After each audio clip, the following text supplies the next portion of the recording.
اللہ پاک آپ پر رحم فرمائے، میں نے کہا کہ تم لوگوں کی فراغت کا انتظار کیا کرو،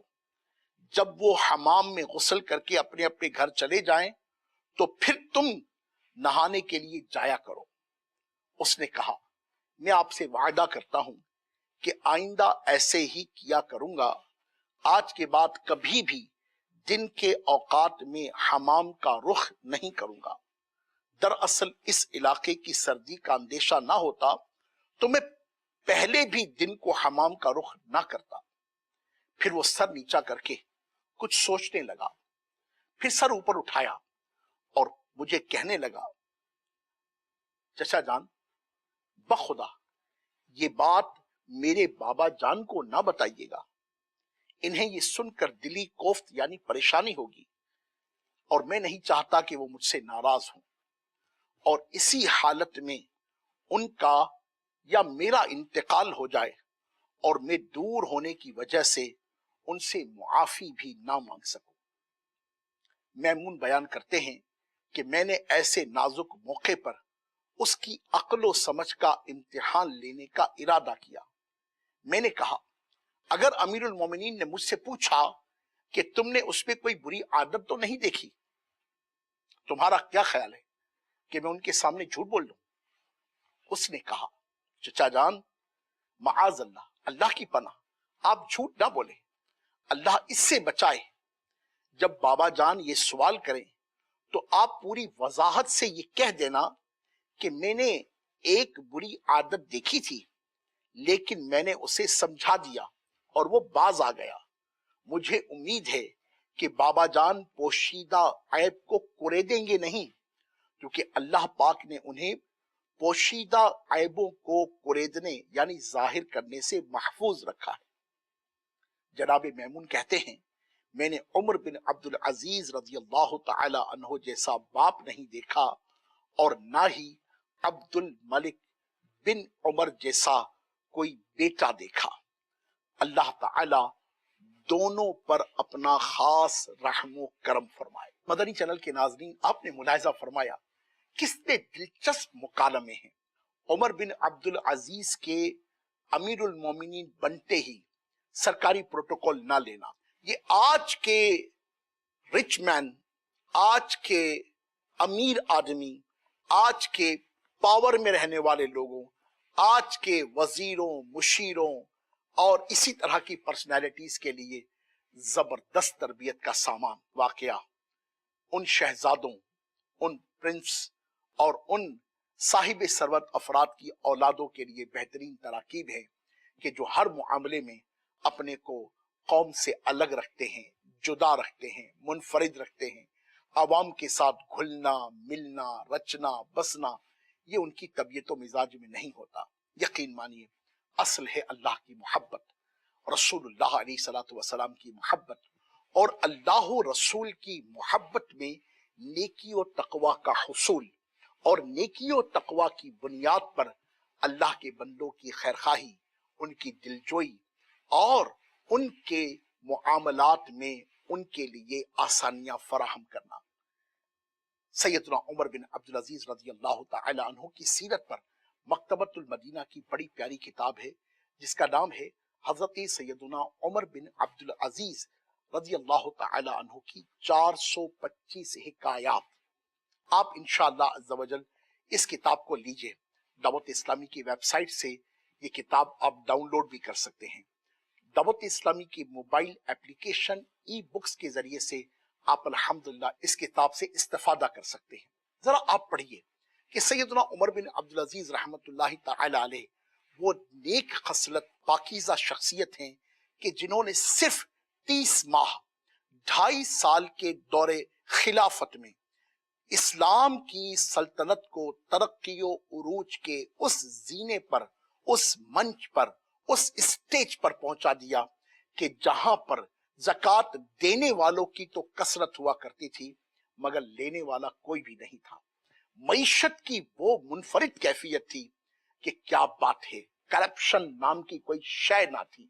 آج میرے وطن میں پائی جانے والی مصیبتیں یہی تو ہیں، میرے وطن میں پائی جانے والی بیماریاں یہی تو ہیں۔ ہمارے وطن میں پایا جانے والا یہ کوئی اسٹیٹس،